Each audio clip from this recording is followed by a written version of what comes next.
en revient toujours à ça. Mais alors justement, sans vous obliger à nous dire des choses qui ne sont peut-être pas possibles à dire aujourd'hui sur cette émission qui nous met tous évidemment l'eau à la bouche, il y a quand même une chose, c'est-à-dire que à qui voulez-vous vous adresser? Est-ce que vous avez déjà une idée de la ligne éditoriale que vous voulez mener? Mon objectif n'est pas de m'adresser stricto sensu, comme je le disais tout à l'heure, à des spécialistes à proprement parler, parce que ceux-là, ils n'auront pas besoin de moi. De toute façon, voilà, ils savent déjà tout et ils ont déjà tous les disques, ou en tout cas, ils ont accès à toutes les musiques, à tous les. Bon, donc ça, c'est pas la peine.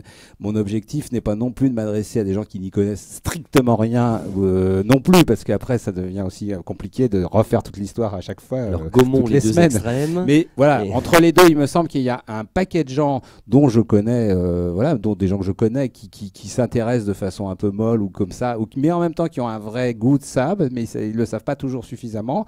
Donc il faut arriver à ce que ce soit un peu un révélateur et que ce goût prenne un peu plus corps et que voilà, ces gens, parce que moi finalement c'est un peu comme ça que c'est arrivé aussi, hein. Enfin, il se trouve que je m'intéresse au cinéma depuis longtemps et j'ai pris conscience à un moment donné que la musique et le son avaient joué un rôle déterminant dans ma manière de m'intéresser au cinéma, d'aimer le cinéma.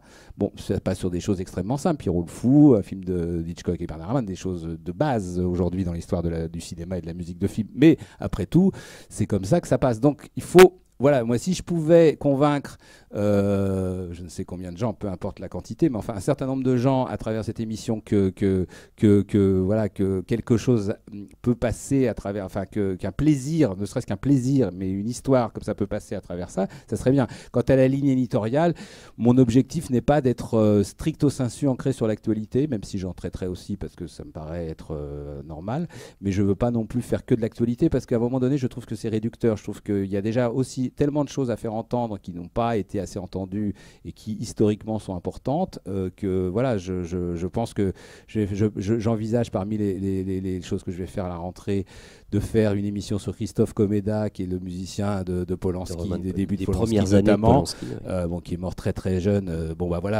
Parce qu'il y a eu une actualité vague autour de Skolimowski, peu importe. Je vais faire une émission certainement, puisqu'il y aura une rétrospective ici même de Black Edwards sur Mancini et Black Edwards, même si c'est pas le moins célèbre des compositeurs, mais ça me paraît important aussi de repartir. Et puis après, on peut faire des choses plus rares, plus pointues, très contemporaines. Mais voilà, moi j'ai pas envie qu'il y ait de hiérarchie, c'est-à-dire j'ai pas envie j'ai envie qu'on puisse passer du présent au passé, qu'on puisse balayer comme ça les choses sans qu'on soit bloqué dans une structure trop lourde. Et il me semble que c'est comme ça, peut-être que les choses passeront la rampe.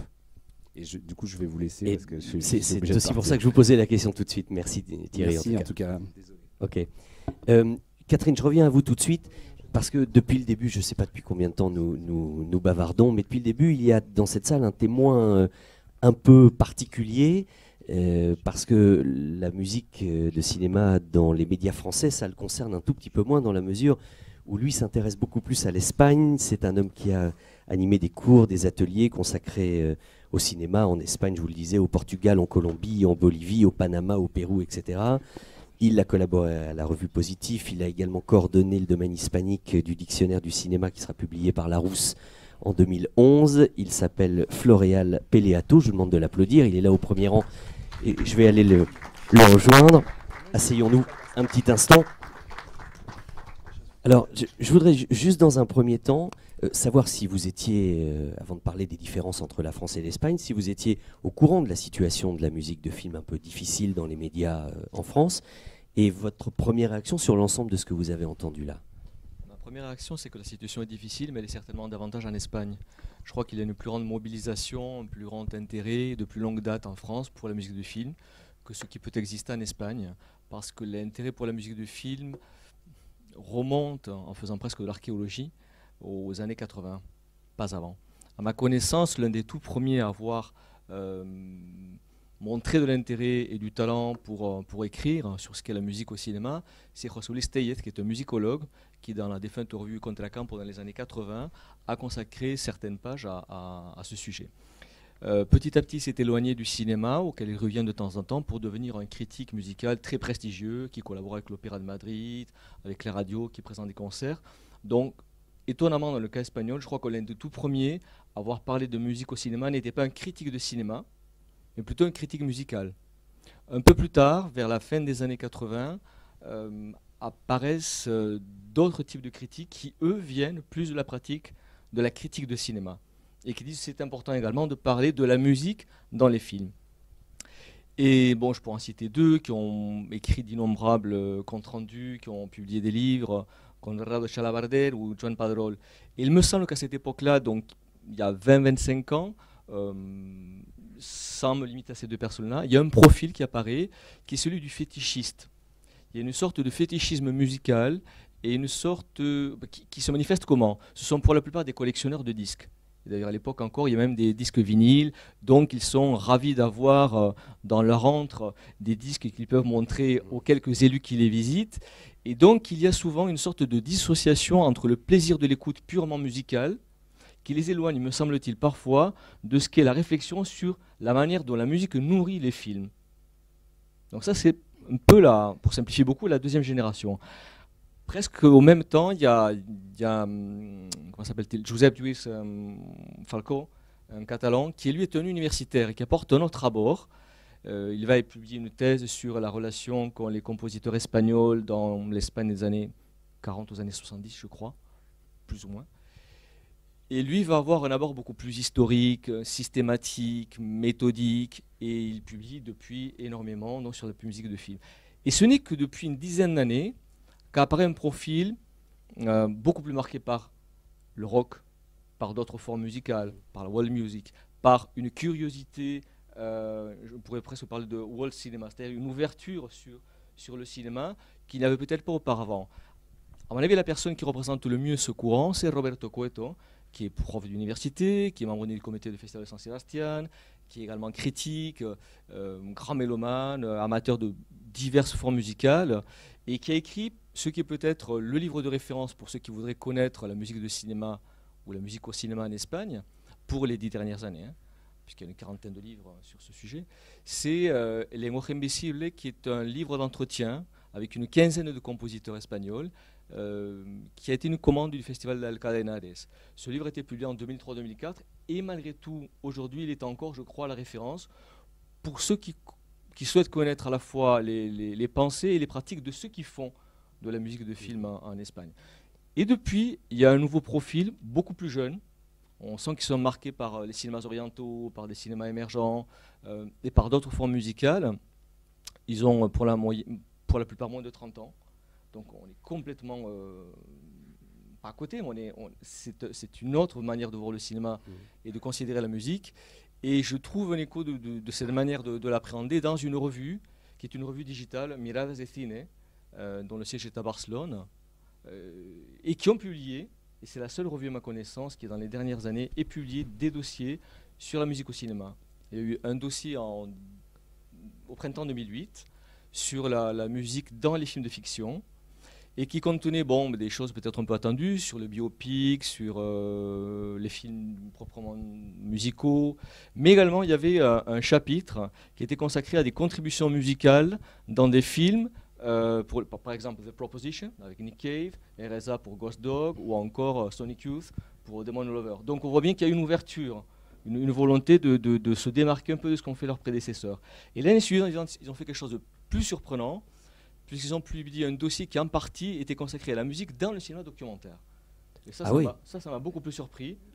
Voilà. Oui. Parce que si la musique au cinéma est parfois reléguée à un deuxième plan ou à quelques initiés, la musique dans le cinéma documentaire, c'est encore beaucoup plus rare. Donc là, ça provient inutile de vous dire qu'en France, personne n'en parle jamais. Alors là, ça provient qu'il y a une évolution dans le goût. Oui. J'arrive, Catherine. Alors, et dans tout ce que vous avez dit, il est clair également que la musique de cinéma ou pour le cinéma en Espagne ne mobilise la presse ou les médias que lorsqu'il y a événement. Par exemple, il y a quelques semaines, l'Association internationale des critiques de cinéma de musique de film, je ne sais plus quel est le terme exact, a décerné un prix à Oscar Araujo, qui est un jeune compositeur, dont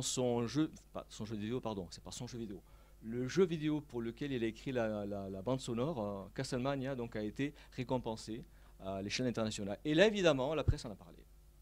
De la même manière, lorsque Fabio Navarrete, en 2006, était candidat à l'Oscar pour Le Labyrinthe de Pan de Guillermo del Toro, la presse en a parlé. Ou lorsqu'il y a 2 ans, lorsque Almodóvar sort sur les écrans Les Étreintes brisées, Pourquoi parle-t-on de la musique? Pour deux raisons. Un, son compositeur attitré, c'est depuis une douzaine d'années Alberto Iglesias, qui est le plus prestigieux d'entre les compositeurs espagnols d'aujourd'hui. Et le deuxième motif, c'est que la chanson que l'on entend pendant le générique de fin n'est autre que A Ciegas, une vieille copla chantée magnifiquement par Miguel Poveda, qui est une étoile, disons, du flamenco d'aujourd'hui. Voilà pourquoi on parle de la musique, dans des cas aussi précis que ça. Ouais, donc sinon, c'est-à-dire on en parle très jamais. rarement, finalement. Sinon, jamais. Jamais. Jamais, si ce n'est lorsqu'il y a la réédition, lorsqu'il y a la publication d'un livre, lorsqu'il y a un festival qui va proposer une rétrospective, ou lorsqu'il y a, par exemple, un disque, une réédition de, je sais pas, d'un grand succès. John Williams, des choses très très connues. Oui, mais enfin là, on parle plus de la musique et des compositeurs espagnols dans Oui, ces cas-là. Hein. Exactement. Et alors justement, il y a eu, il y a 5-6 ans, Caronte a publié, je ne peux pas dire une anthologie, mais a proposé en tout cas 4 CD qui proposent donc une soixantaine d'extraits environ, issus de films espagnols des 15 dernières années. Mais la diffusion était quand même très confidentielle.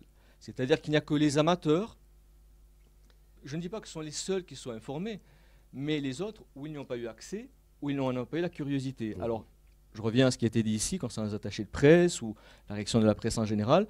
Pourquoi n'en a-t-on pas parlé alors qu'il y a des choses qui pouvaient être très belles, très surprenantes, et qui méritaient d'être découvertes? Ouais. Donc ce que vous êtes en train de nous dire en conclusion, Floréal, c'est que finalement, la musique de film en France ne se porte pas si mal dans les médias par rapport à ce qui se passe en Espagne, où c'est encore pire, encore plus confidentiel. Je crois que c'est plus confidentiel. Alors Thierry Chous, qui est parti il y a un instant, parlait d'un programme à la radio. Il existe tout de même un programme à la radio. À Radio Classique, il existe Vamos al Cine, qui tous les samedis propose une émission d'1 heure environ, consacrée donc à la musique de film. Alors, il faut préciser que dans cette émission, le plaisir de l'auditeur, c'est avant tout un plaisir de l'écoute. C'est-à-dire qu'il y a une introduction de la part d'un critique, qui en général sont des émissions thématiques, je ne sais pas, la peur au cinéma, l'opéra au cinéma, et j'en passe. Donc le présentateur va introduire le sujet, mais le plus clair du temps de l'émission est consacré à l'écoute d'extraits de bande sonore. Plus qu'un dialogue, plus qu'à une étude. Ouais. Et même encore, il n'y a pas très longtemps, il y a quelques semaines, à la Tertulia, qui est le débat, donc un programme de radio assez connu, il y a eu un débat autour de la musique de cinéma, justement. Ça m'a surpris, c'était en mars-avril. Il y avait donc 2 compositeurs qui étaient l'Argentin Federico Rousside, l'auteur de la bande sonore de Le secret de ses yeux, je crois que c'est comme ça en français, le film de Campanella. Le secret de ses yeux, oui. Et Fernando Velázquez, qui est l'auteur des bandes sonores de Lope ou L'Orfanato. Bon. Et le sujet qui était proposé était ni plus ni moins que la musique de film entre art et industrie. J'avais l'impression d'entendre des choses qu'on avait entendues déjà je ne sais combien de fois.